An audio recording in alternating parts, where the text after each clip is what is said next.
afternoon, evening, morning, or day, wherever it is, whatever time it is for you. Welcome back to the Suit Up Geek Fix channel. My name is Lo from Scorchin, California. It is a very hot evening right now.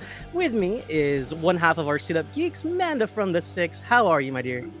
I'm good. Not as scalding hot as you over there. We're getting there, but you know what really just brings the fire and brings the heat is the two movies that we're talking about tonight. So I'm really excited because it is the definition of summer, these two movies. I'm excited. That is a beautiful professional transition, and I must echo that sentiment, Manda. What other way to bring the heat than these two action-packed Tony Scott R.I.P. testosterone-fueled action pictures, both starring the infamous, the legendary Tom Cruise. If this is your first time seeing a versus on our channel, please check out our other videos and like and subscribe down below. We're doing Top Gun from 1986 versus 1990's Days of Thunder, and we're going to break it down with 5 different categories: story, visuals, rewatchability, memorable moments, and overall grade. We'll tally up average scores just between me and Amanda today. Our other geeks couldn't join us, but between us two, we'll decide who did it better. If you want to join in the conversation, please comment down below. And without further ado, since Top Gun Maverick is storming into theaters tomorrow evening for most people, let's kick it off with some Top Gun, some Danger Zone, some high-flying, dog-fighting, teeth-biting, just machismo, just oozing machismo. And we'll kick it off with story.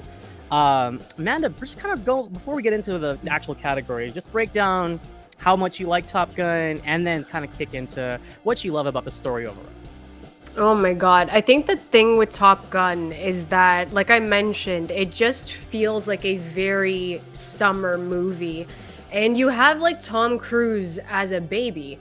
You know what I mean? He's really young in this. It's not like in his prime yet, and he's just about to literally go on a tear of films in the late 80s, early 90s and what he's doing.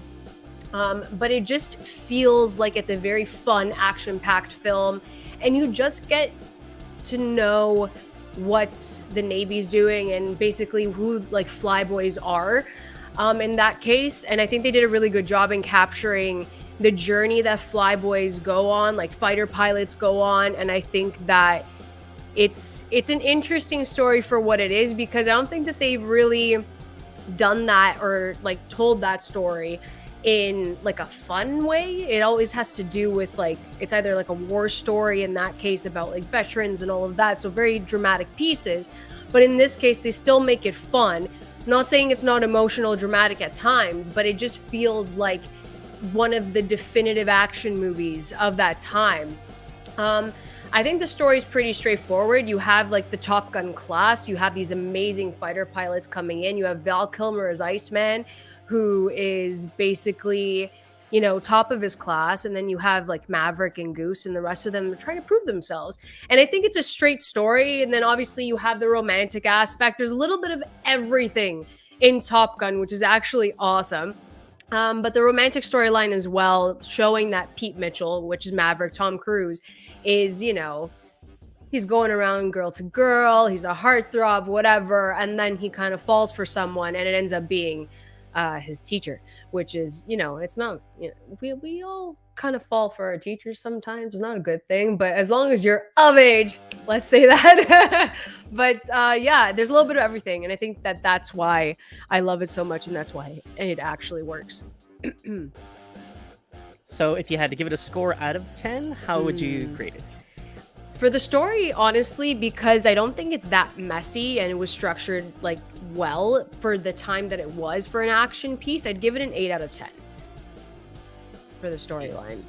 Yeah, because sometimes with action movies, it gets convoluted. Sometimes, depends, but this was easy to follow.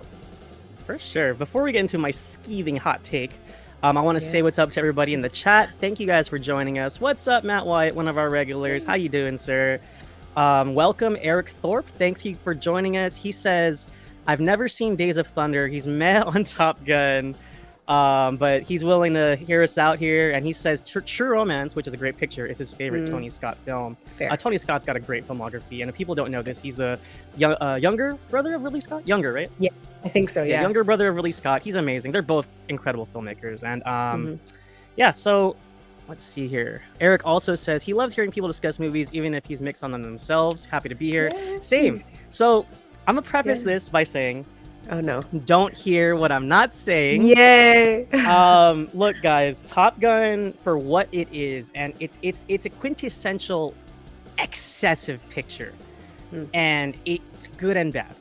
Like the action, the dogfighting, the visuals is excessive. But then when on the other flip side, we have excessive naked men with glistening in the sun and muscles, and then sexy Kelly McGillis seduce, well, I guess Tom Cruise seduced her. I don't know, vice versa, flirtatious electricity, if you want to call it. Just excess, just machismo, sexiness, planes and explosions, and more or less, I will have to say this film, and it's Days of Thunder as well, which I think did better.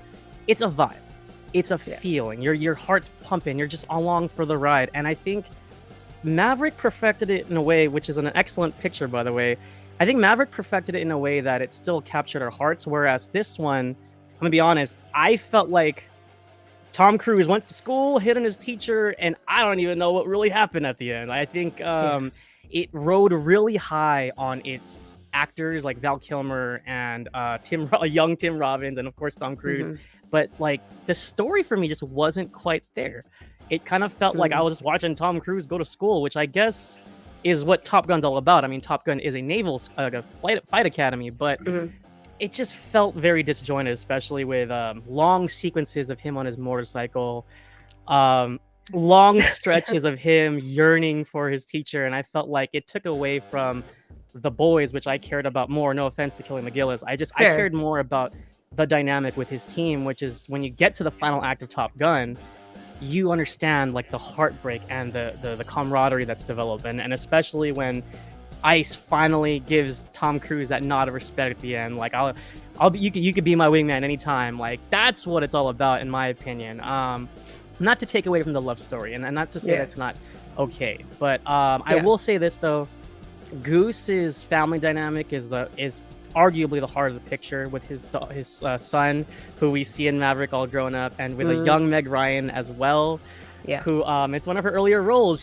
She's charming. It's a bit role, but she's great in her limited screen time. So as a whole, I'll have to give it a 6.5, guys. I am so sorry. Woo! Look, it's fun, but it's not fun because of the amazing story it told. So with that being said, let's jump into visuals, which I think visually, I mean, come on, look at this guy. He's handsome, he's charming. For the technology they used in '86, I think it held up well, especially if you have a great sound system. The sound design on both Top Gun and Top Gun Maverick is immaculate, and it really puts you into the driver's seat, so to say. And I think, like I said, in between all the dogfights and stuff, it loses me a little bit. I didn't care about them playing volleyball, and it made more sense in Maverick what happened there. But just them vibing and just being tough guys, it just was a little bit much for me. What about you, Amanda? I'll give you my score afterwards, but like, how did the visuals compare for you with the 1986 Top Gun? I agree with you. I think in '86, for what it was, and I always look at that even when it comes to Star Wars and the technology that was present at that time. Hang on. High times. Hello, Mr. Crockpot. He's one of our suit-up geeks. He's having the time of his life in Disney World. I'm not jealous. I'm just gonna say it. I know you're being sarcastic. But for me, it comes down to it. Like, you're in the cockpit with them. You're actually seeing everything that's happening, and you feel when you miss everyone except for. Aww. Thanks, Dad. Miss you too. I think that the visuals hold up. I think that in regards to them being the air and like even practicing the dogfight, whatever it was, whenever they were in the air, that made the movie. Of course, you can tell that it's a bit like it's old. You know what I mean? It's very old technology, and that you could tell that they weren't fully in there, the actors. I mean, in contrast to what we see in Maverick, like Jesus. Tom Cruise actually wanted to pilot the F-14 in Top Gun, but they're like, it's not happening. And that's when he didn't have any pull. So now that he has pull, it's like, you're going to flight school in Maverick. Anyways, I'm getting off topic. But yeah, I'd give the visuals probably like a 7 out of 10 for me, just because it does hold up, but you could still tell that it's like old technology. Surprise, surprise. So, as to be honest, the visual aspect was probably my favorite aspect. It's beautifully photographed, and Tony Scott brings this energy to the film that I really enjoyed, especially as a fan of Tony Scott. So visually, I'm actually gonna bump it up a little bit. I'm gonna give it an 8.8 for the visuals. Ooh. It's a fun time, and I think for 1986, it still holds up. So next category, we have memorable moments. Why don't you just hit us with some of your favorite moments? Doesn't have to be the best one, but what moments come to mind when you think of Top Gun, Amanda? The first one is when they sing, oh my God, You Lost That Loving Feeling in the bar. Like, the first time I watched it, I saw it happen, and like it was choreographed. You have all of them in uniform, and like obviously there's always something about men in uniform type of things. You're just looking at them, they're singing to Kelly McGillis, and it's like it's a whole thing. And that was one of my favorite moments. Another one that I do want to touch upon, what's the one that I said? I do have to say that the entire opening with Danger Zone, setting the tone, is like something that Tony Scott really does extremely well, even in Days of Thunder, which we'll talk about. But that opening, the song, the Top Gun anthem, all of it together, it's like, you're gonna be in this movie. It feels like summer, and he places you in it within seconds. So those are my two favorite moments. And then obviously the volleyball game is kind of iconic. You know what I miss, Loretto? This is what I miss. I miss movies that make you feel the heat.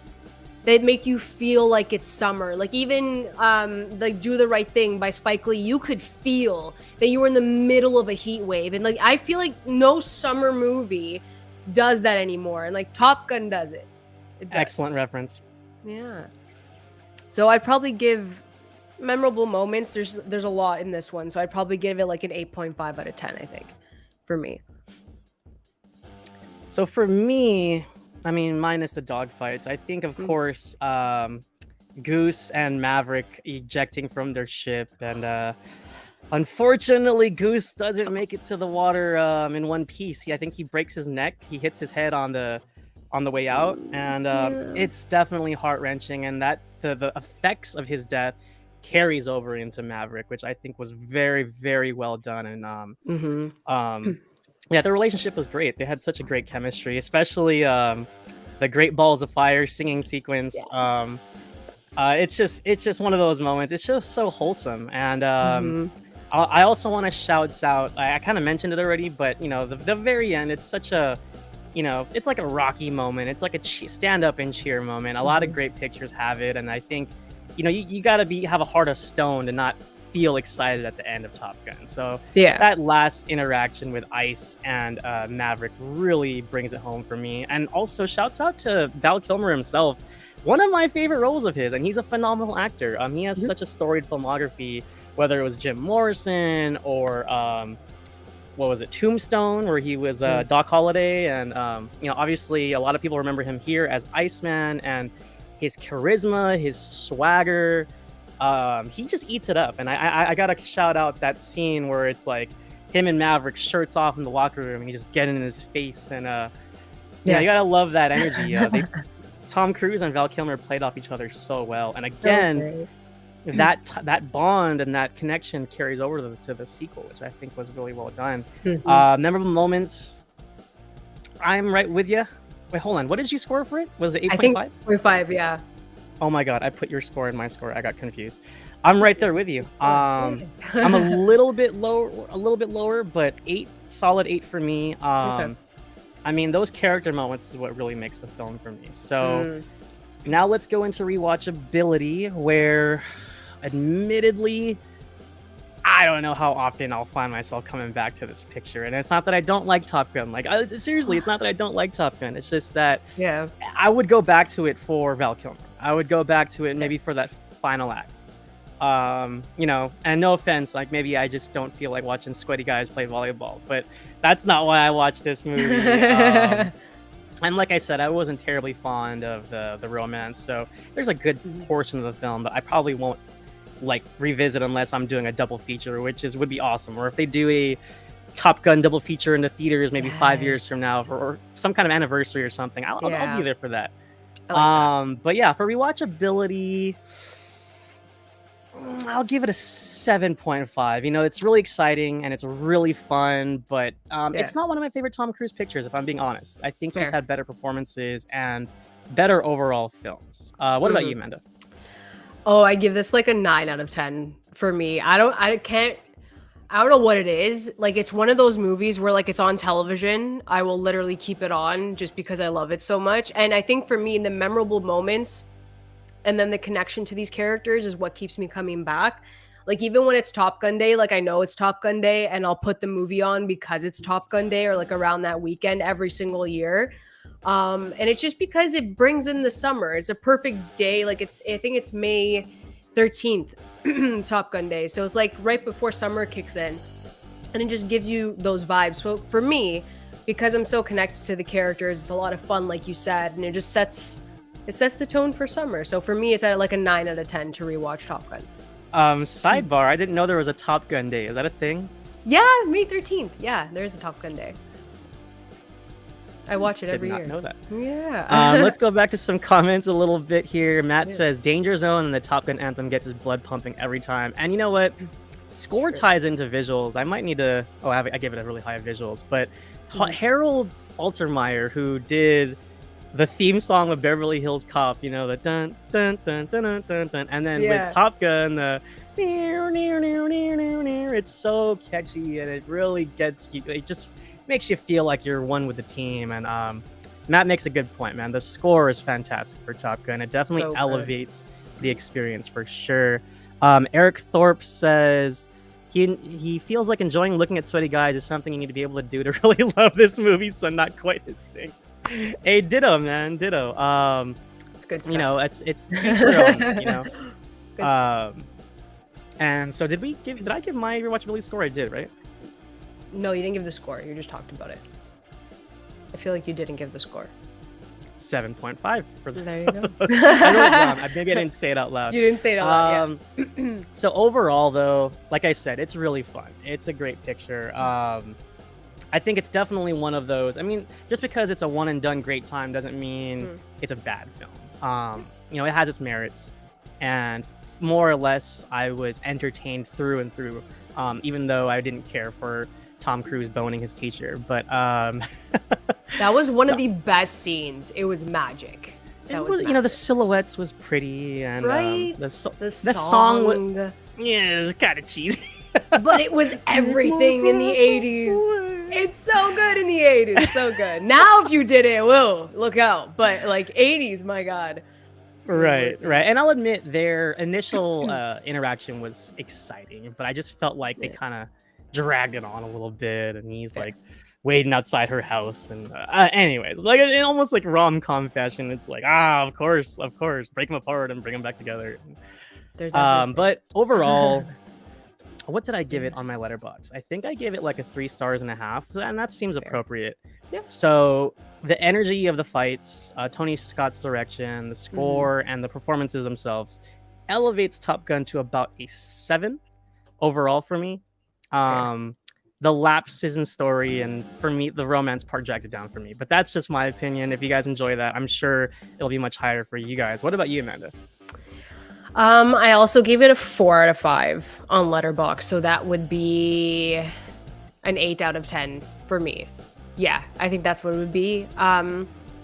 Again, like, Tony Scott knew what he was doing. He knew the movie he wanted to make, and then he cast the best people. I think Anthony Edwards and Tom Cruise have one of the best on-screen bromances in movie history, and they didn't even have like that much screen time together, which is so weird because it just worked, and then you can connect. And then when you watch Maverick, it's like, I didn't expect to be that emotional about it, especially if it was supposed to be a one-off in the first place. So I think that the characters are a lot of fun. The cast is so wonderful and they work together extremely well.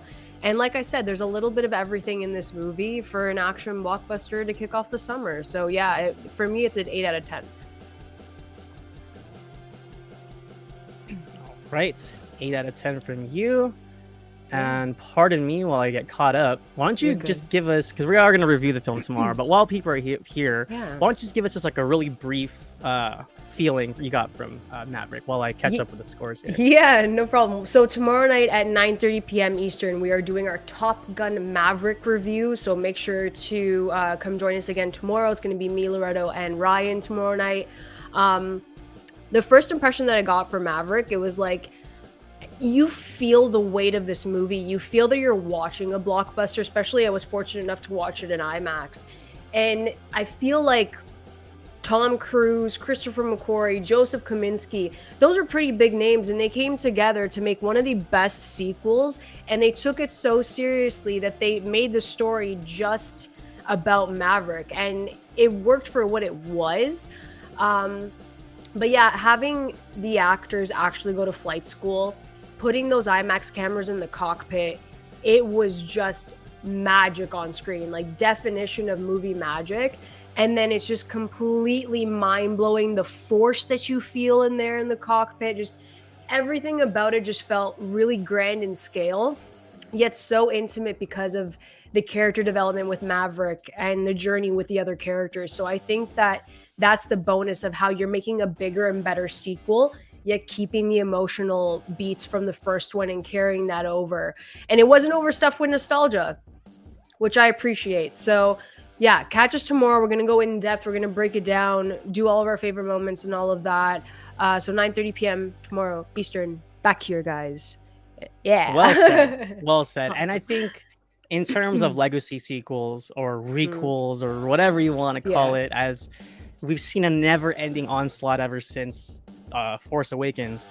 Halloween Kills, Ghostbusters Afterlife, et cetera, et cetera. I think this is definitely one of the better ones, and their ties to the original film, which we just talked about, was just perfect, and it wasn't distasteful, and it was very respectful to the original. So with that being said, let's go say hello to Luke Ponto. Hey. He said, "What's up, Lo and Amanda?" He's uploading his review for the original Top Gun. Good timing, sir. I can't wait to collab with you, my friend. I'm actually going to jump on his show very soon. Keep an eye out for that, guys. Thanks for joining us, Luke. Nice. With that being said, guys, let's dig into Days of Thunder. I wear my heart on my sleeve. I think my biases show itself, especially when I like something. And I'm going to be honest, y'all. Woo! Days of Thunder was a riot. It was fantastic. It was great. It's like a unofficial like love letter to that action cinema that we're talking about, but it's also like an unofficial sequel to Top Gun in a way, because it reunites Tom Cruise and Tony Scott. You replace fighter jets with a race car, and you have a lot of the same things going on here. But if I'm being honest, I think what Days of Thunder did with the picture is just, it really upped it up a notch, and I think the cast was better. It's just incredible. So story-wise, let me pull this up really quick because I'm having a hard time. Story-wise, I think it told a more cohesive story, and it took a lot of twists and turns that I didn't expect it to. Like, when you start the film, you kind of think it's going to be like, oh, Tom Cruise and then Michael Rooker's his rival, and okay, there's the whole movie, right? Totally wrong. Like, there's a lot of ups and downs in between before you get to the final end. And if you look at the photo I pulled up, you got Robert Duvall, who he puts on a hell of a performance. His bond with Tom Cruise here, and nothing against Tom Skerritt. Tom Skerritt as Viper in Top Gun's great. Tom Skerritt's a great actor, but Robert Duvall, man, he's got a power to him. He really commands the screen, and he's so funny, and he's also so endearing with his like motivational like speeches he gives to Tom Cruise, because he's pretty much his pit boss, right? And I love his character of Harry, and I think that bond between Harry and Cole is what really drives the picture for me. And then we also have a young Cary Elwes, a young John C. Reilly before he did Shake and Bake with Will Ferrell, which I didn't know he was in this movie, so that was a plus. And then also shouts out to a young Aussie Nicole Kidman with a full Australian accent, which I feel like we don't hear enough. She's almost always Mm-hmm. doing a American or British accent, but it's nice Yeah. to hear her true accent. She's just wonderful. And then also, like I said, Michael Rooker, who does a great job as one of Tom Cruise's rivals. I loved Days of Thunder, and a lot of it had to do with the development of the characters here. I felt they were more fully developed than the ones in Top Gun, and I really felt for all of the storylines involved, especially Michael Rooker's character, who, after a little accident they have in the middle of the picture, his story goes in a completely different direction, and it totally surprised me where it went at the very end, especially the final act. So story-wise, I'll kick this off with a 8.9. What about you, man? Okay, so the same way you feel about Top Gun, I feel about Days of Thunder. So, so it's like total opposite. I feel like the twists were placed at the right time because I didn't expect him to get into, the accident and all of that. I didn't expect that. I'm like, these two are going to race, like you said. They're going to be rivals and whatever. But once he kind of picks up after the accident, I felt like it lost me. I wasn't as engaged in the storyline as I was within like the first half. And then it took a bit for me to get back into it. Whereas like for me, Top Gun felt a bit more memorable because of the characters, and maybe because I just didn't really, I don't know, I just didn't like the second half of this. I felt like it got too technical in the race car jargon that I would like the NASCAR jargon. I'm like, I don't care about racing. Just let me see it. Let me see it. I don't want to talk about it. I think that's what it was for me. I was like, I don't care. Let me see them drive. But can I make a case for that? Sure. Authenticity, Amanda. I mean, it. it's got to be authentic, right? I mean, otherwise they'll be talking nonsense, right? I get it. For me, I think that's what took me out of the movie. But yeah, I'd probably, story-wise, what did I put? I think it was at like a 7 out of 10 for me for story. I'm so sorry. But like it was still good. It was good. Like the first half really like carried it for me. And yeah, and then it just like fizzled a bit. But it's okay. All right, before we jump into the next category, Thunder is so cheesy, but he loves it. He's also saying a lot of people considered Tony Scott the Michael Bay of the late 80s and early 90s. That's a fair comparison. I mean, yes, he went on a run. It was like Beverly Hills Cop 2, Top Gun, Days of Thunder, The Last Boy Scout, and True Romance. Like, it was just a series of classic action pictures. Dodge pulls up an interesting question. What's better, Days of Thunder or Talladega Nights? I think that's not a fair question because they're two completely different movies. Because Talladega Nights is a straight up comedy. There's no getting around that. But they both have John C. Reilly, so that's the bonus. Yeah, but I think Talladega Nights is arguably more fun, I guess. But in terms of a movie, I think Days of Thunder is the stronger film. What do you think? Oh yeah, Days of Thunder is definitely stronger. I think it depends on like if you like the Will Ferrell, John C. Reilly tag team and their humor, and how long you can sit with it. I think that's what it is for me because I wasn't a fan of Talladega Nights whatsoever. Sorry, Dibes. Surprise. All right, so going into visuals, how do you think Days of Thunder held up visually, Amanda? And then what would you grade it? I feel like it matched the Top Gun visuals. I think like it was pretty fair. It's not like it blew me away type of thing. Again, with the technology of the time, I think they did a pretty good job in capturing like being inside the car and then actually racing it and having those visuals on the track in the car off to the pit stop and all of that. The editing was really strong, I think, too, in that regard. But yeah, it kind of matched Top Gun for me. I think the score was good. It came in at the right times.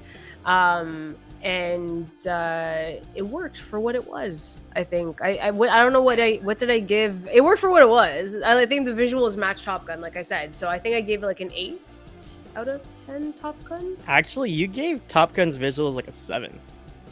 Yeah, so then it's a 7 out of 10 for me. It matched both. I think it's just because like I watched Maverick now, and I'm like, it's not there, but it worked. And that's for almost the like time. unfair.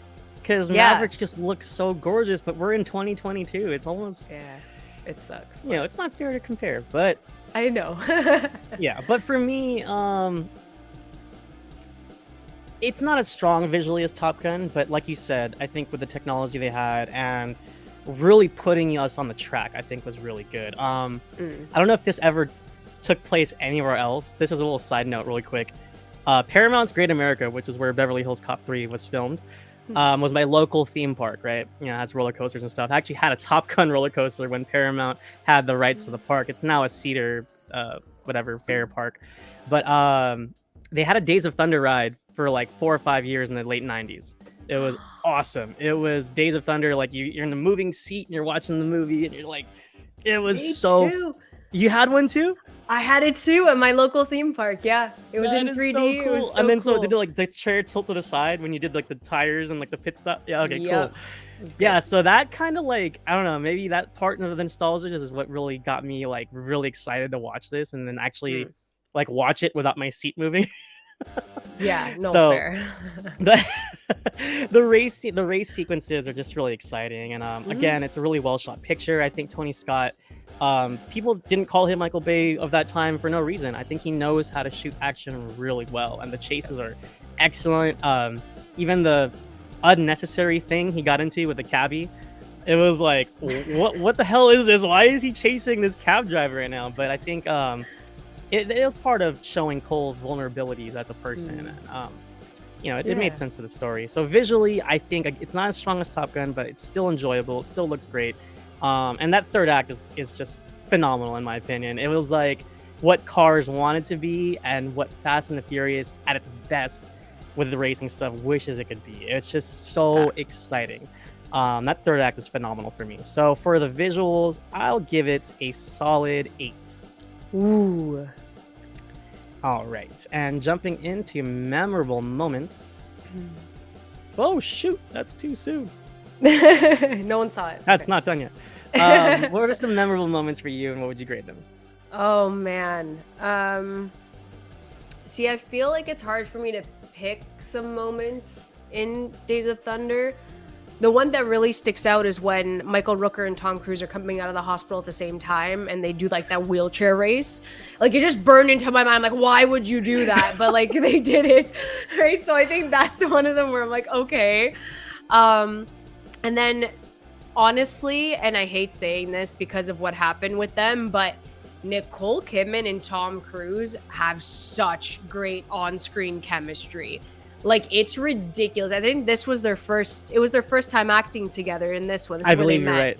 Right. Yeah. So for them to have that much chemistry the first time that they meet was ridiculous. So obviously, I think the one that really stays with me is the first time that they like sleep together, and then he gets like the sugar packs, and he's like describing the setup of like the racing up her leg type of thing, and I'm like, this is such a simple thing, but there's so much tension, and like I hate them for that. But that stuck out too. Hey, really But quick, eat your yeah. heart out, Ben Affleck, because I felt like he did the animal cracker thing with Liv Tyler. I think it was like a similar moment. Yes, Right? that's right. That's right. It was a similar moment. Oh God. A weakness, I guess. But for me, Days of Thunder, I'd probably give it like a 6.5 out of 10 for memorable moments for me, I think. Top Gun has more that I would like point out than Days of Thunder. That's fair. That's fair. And I think Yeah. as much as I enjoy Days of Thunder and I had such a great time, I think the memorable moments like are the obvious ones. Like, you know, like I said, that final act is phenomenal. And then another one I want to highlight is I actually got a little bit emotional when Robert Duvall was talking to the car.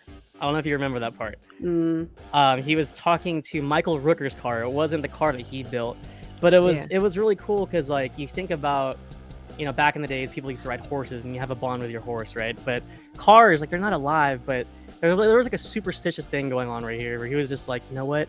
You know, he might lose control of you, but just hang in there with him. And he was like talking to the car like the car was alive, and that Yeah. touched me. It was just like an old man talking to a machine, but just kind of Mhm. like hoping for the best. Because I mean, when it comes to what I think what the film captured really well is just not knowing what's going to happen. Like You could be in first place, you could hit a wall, you could go to the hospital, you could win the race. It's like a split second and everything changes, right? So again, Robert Duvall really shined there for me. And yeah, I will say Kidman and Cruise's chemistry is obvious. And you look at like, what are you gonna say? It was just so good. Yeah, I completely agree. Continue. Yeah, like you look at like Kristen Stewart and Robert Pattinson and like Twilight, Zendaya and Tom Holland. Like, I mean, it doesn't always work, but usually like real chemistry you can see. Yes. And yeah, and obviously they got married not too long after this, and they I think they were in like what 2 or 3 more pictures together, like Far and Away and then Eyes Wide Shut. Those are the 3. Yeah. Yeah, they were in a couple more movies together. So yeah, their romance I think worked better here. Again, I do feel like both films have an issue with boundaries because no, like dude, so Top Gun, he's hitting on his teacher. And then in this one, he's hitting on his doctor, which is arguably worse because most of the time, doctor-patient relations are a huge no-no in most cases. But when it's Nicole Kidman and Tom Cruise, I guess they get a pass, right? Yes. I guess. But yeah, in that case, I'm kind of rambling on, but I'm also multitasking with my score here. You're fine. I think for this one, I'll give it an 8, a solid 8. Ooh, I like this. All right, so I'm going to continue crunching numbers over here. Like Eric Thorpe says, funny how Val Kilmer would later have Nicole Kidman as a love interest when he played Batman. Good call. See? Batman Forever. I love it. Yay!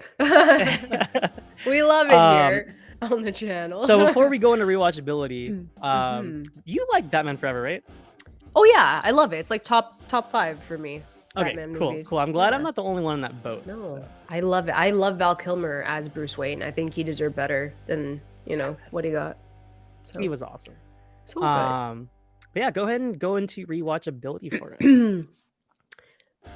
This is not for me. I don't know what it was. Okay, I rewatched it again last night, and I don't know what it is. Again, like the first half, it's one of those movies where like you're watching it, and then you know the exact moment where the movie loses you, and then you remember why you don't watch it anymore, or you don't go back and watch it. I think that's what it is for me, and you could feel the exact same way about Top Gun, like, you know what I mean, Loretto? So for me with Days of Thunder, that's what it is. I just won't be like, this is a Tom Cruise movie like I'll go back to for fun. Like, I'll never do that. I'll always choose Top Gun over Days of I was gonna say Days of Future Past, Jesus Christ, over Days of Thunder. Mutants on my mind, clearly. But yeah, I'd probably give rewatchability, I'm at like a 6 out of 10. I may be like way too harsh on Days of Thunder for whatever reason on the score, so I'm sorry. I still like it. It's just I won't go back to watch it over again. Was that enough time, Loretto? No. What was that? Was that enough time, Loretto, to help you out? You're good. No, that was perfect. What was your visual score again? Oh wait, no, I got 7. No, I got that one. Memorable moments. What was your score again? 6 out of 10. Wow, ouch. Tough crowd. Like you and me are like polar opposites with these pictures. We always are. It's so funny when we agree on something. It's like, what? A million years, my God. Yeah. So again, I think you're right. I think Top Gun speaks to you. This film speaks to me. So this was a perfect versus for us to go head to head. Yeah. I could rewatch this anytime. I don't know. I love this cast, and Val Kilmer and Anthony Edwards. Well, they're great, but I just feel like the cast shines more here. I'm a big fan of Michael Rooker too. I mean, Michael Rooker, he's in Mallrats. He's Merle in The Walking Dead. He's Yondu in Guardians of the Galaxy, Volume 1 and 2. So it's like I really like these characters, and I really like the bond they develop. Especially, it's common trope, but the fact that they were rivals at first and they become friends later. I mean, that's kind of like Iceman and Maverick, but I really liked the way it was done here. I liked the them bonding over the accident. The like 2 hotshot, race guys just not sure if they can do this anymore, if they could even get medically cleared to race, and that dynamic I really related with. And I think maybe it's because I'm more sports like centric too. I know you like hockey and stuff like that, but like there's like a sports dynamic here that I enjoy. Like the straight competition of it, like through and through. I just love that. And even though I like you, I don't know a thing about NASCAR. I don't know what the hell they're talking about and why turn 4 is so scary. I don't know. Oh, the Why tires might melt if you don't drive it a certain way. Okay. Like why whatever they turn said, 4 is so scary? Okay. like I'm with you. I'm with, and like Yeah. half the things Robert Duvall says, I don't know what the hell he's talking about. But He's so fun. The stuff he came up with, that dialogue, I was dying of laughter. It was so great on headset. you know what almost took me out of it was he kept saying ornery. Yeah. And I don't know if that's like a southern slang for like like I don't know how to explain it, but I kept thinking of the Water Boy, because the Water Boy, the professor was like, oh no, it was Adam Sandler saying, oh, Mama says alligators are ornery because they got all that teeth and no toothbrush. That's what I kept thinking of, because that's what it sounded like. Yeah. That's Anyways, true. I'm like way off course here. You're fine. Okay, You're let's good. reel it back in. Rewatchability, right? Yes. Okay, Your so turn. rewatchability, I will revisit this picture. I actually want to watch it again. I don't have time to do it in the next 2 or 3 days, but I want to re-examine this with like a fresh mind in a couple of days. But I had such a great time. I wish I could see it in theaters. I feel like the revving of the engines and the racing would be really cool in theaters. Yeah, I mean, minus the whole doctor thing. I think most of the picture I really, really liked. So I'll have to give this an 8. Ooh, we're polar Alright. opposites. This is so funny. It's gonna I watch know. it be tied. Watch it be tied. That'd be hilarious. Oh, that would be so funny. But at the same time, our scores, even for Top Gun for me, are a little higher than yours for Days of Thunder, so it probably won't tie. But it's going to be interesting how this breaks down. But with that being said, I'll just go into overall grade for Days of Thunder. I think as a picture, it's an 8 for me. It might go up to 8.5 on a rewatch, but as it stands, it's just a solid 8. It's so much fun. It does drag a little bit in the middle section when we get to all the drama, especially when they're not racing. It's kind of like Top Gun. Like when they're not in the air for me, I get kind of bored. But same thing with Days of Thunder. When they're not racing, it's a lot of like inner drama between Nicole Kidman and Tom Cruise and Michael Rooker, and then Randy Quaid as the manager who kind of turned on them in the middle of the film. Like at first he was like, "Oh, boys, you guys are my boys," and then all of a sudden he has Carrie Ells like on his other arm, like, "Oh, this is my guy now." Yeah. I like that. I like that dynamic. Again, the cast was great. Yeah, I think it's a solid. You know what? I'll go with my gut. It's an 8.5 for me. Whoa. Yeah, Sorry. I kind of jumped in the moment there. You'll change it. I'm joking. I'm kidding. Oh god. All right. What How did about I you? give it? Yeah, I think I put on Letterboxd it was a 3 out of 5, so roughly like 7 out of 10. It's still enjoyable, like I said, but then I have that issue with the second act. I absolutely adore Robert Duvall. I think he's such a great actor, and I think him and Tom Cruise had great chemistry too to make the first half enjoyable for me. So yeah, I'd give it a 7 out of 10. If I would recommend it to someone as like another Tom Cruise movie, I would. So it's not like don't watch it type of thing. But yeah, if I had to choose between Top Gun and Days of Thunder, I would force you to watch Top Gun instead of Days of Thunder.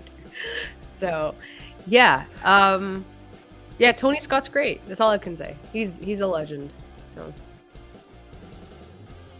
And then before we kind of start closing out here, I'll bring up the scores in just a second, everybody. Cool. Which would you say was Tom Cruise's best performance between the two? oh my god. Honestly, Days of Thunder. Days of Thunder. I think he had much more to work with in Days of Thunder character-wise for Cole, where like he was just being like snappy as Maverick. There wasn't really much development until that stuff happens with Goose. So I think that Cole has more of more material for him to work with. And his hair looked impeccable in Days of Thunder. So what's funny is I got the scores up. I'm about to put it up in just a second, guys. I'm actually surprised. Like, it almost makes it seem like we don't like these movies, and I would really hate for people to think that. But I think you and me were just very like critical of the faults of both of these films, because they're not perfect films. And just because I think the scores don't indicate how much fun we had. Like, would you say that? Like, even though you Yeah. don't love Days of Thunder, you still had a good time, right? Yeah. It's okay. It's fine. Guys, we're Oh telling you my to god. watch both of these. It's okay. We're telling you to watch both of these All right right, before you drum watch roll. Maverick. Woo. So, without further ado, here's how things shook out. Ooh. Um, Oh. Yeah, that's what I'm saying. You look at the percentage-wise. Top Gun got the edge, 78% to 74%. We both were very critical of both films. Not too many. There's not a single 10 in any of these categories, but I just think that Shiz. for what these films were, and nothing against Tony Scott and all of the crew that worked on both these films, I think this was a fair assessment. I think these were popcorn action blockbusters to a T. Yeah. Both films were very excessively adrenaline fueled and testosterone fueled appropriately. I mean, these are just like, hotshot guys with egos in a plane or a car. Whether it's Iceman biting his teeth at Tom Cruise or Michael Rooker bumping into Tom Cruise's car on a racetrack or Carrie Elves bumping him into a wall. I think it's all about the machismo and the competition and that guts that I think both films portray really well. What do you think about these scores, Amanda? Anything surprise you? Honestly, the score for Top Gun surprised me. I think it should have been higher, like at least at an 84. And I also think Days of Thunder should have been higher. What do we do? What did we do, Loretto? Well, to be fair, like I thought you would defend Top Gun way more than you did, and then same thing for me. I thought I was going to sneak in a couple of 9s there, but I guess the Days of Thunder is more or less an 8 picture for me. So yeah, I feel like we were just critical because there are issues with it. Like you said, they're both not perfect. But yeah, I'm happy that Top Gun edged out Days of Thunder because for me, Top Gun is better than Days of Thunder. Sorry, Loretto. But no worries. We are here. I think both of us doing this versus, and that's why like I love doing these verses because you have to really get into the breakdown and you're able to actually talk about what worked and what didn't work. And in this case, they're two great Tony Scott films, and they worked for different reasons for different people. So I'm happy with this. I am happy. Could have been better, but I think we gave it a fair assessment, and that's why we love doing it here over at the Suda Peaks. Hell yeah. No, and it's like if we agreed perfectly, this would not be any fun to watch. I do feel like you dragged down my Days of Thunder score, but you know what? I think the discussion was really good. And shouts out to Eric. I agree here. He says he prefers Tom Cruise in his older age as far as his movies go, and I think that shows. And that's most actors, right? I think the more experience they get and the more they develop their acting skills, I think they get better over time. And to be fair, if you guys haven't seen Maverick yet, Tom Cruise puts on a hell of a performance. He really, really owns his character in the film and all of his ups and downs as Maverick. I thought he did a wonderful job. So good. So with that being said, let's give a quick congratulations to our winner. I wish I had a soundboard to play the Top Gun song right now. I wish too. I love that anthem. Shouts out to Iceman, Merlin, Goose, and of course Maverick. Such a feel-good picture, but even more so for anyone that hasn't seen Maverick yet, please do. It's the feel-good movie of the summer. I'm not gonna go out of my way and say what everybody and their mom has been saying about it being like the best film of the year, but it's one of the best. It's definitely in my top 5. I haven't done my rankings yet, but how about you, Amanda? Would you call this the best picture of the year? Well, I haven't seen Everything Everywhere All at Once, so like that I still have to check out. But for me right now, Maverick, I have not felt that way about like a movie probably since December with No Way Home. Like it's the equivalent for me for No Way Home. I love this. It's just big. It's better. It's fun. I cried. I laughed. Like every single emotion in like a range of 10 minutes, basically, because that's how it happened. Like it was just so freaking good. I love it. I'm watching it again tomorrow, so I'm excited. Yeah, I think Colby, shouts out Colby Told Me So. One of our good friends. He has his own channel and stuff on Twitter. Check him out. He said something like it's like the definitive action drama, or like the evolution of action drama, and I think that's a very fair statement. I think that this film has the benefit of following so many other films, but then also following the original, but just perfecting things about it. And I think that The team camaraderie here, like, it made a lot of sense because I feel like there was no context before. It was just guys hanging out playing volleyball. But I liked how in Maverick, that football scene means a lot more to these guys, and I liked the reason for it.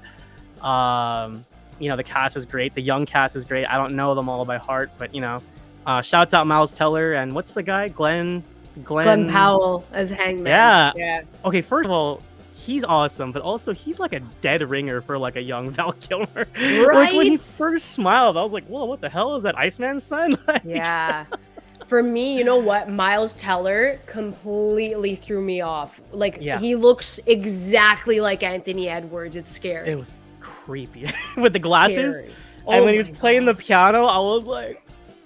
And you know what? I really like Miles Teller as an actor. I've missed him on screen. I think he's really talented, and he just needs the right outlet, I think. I agree.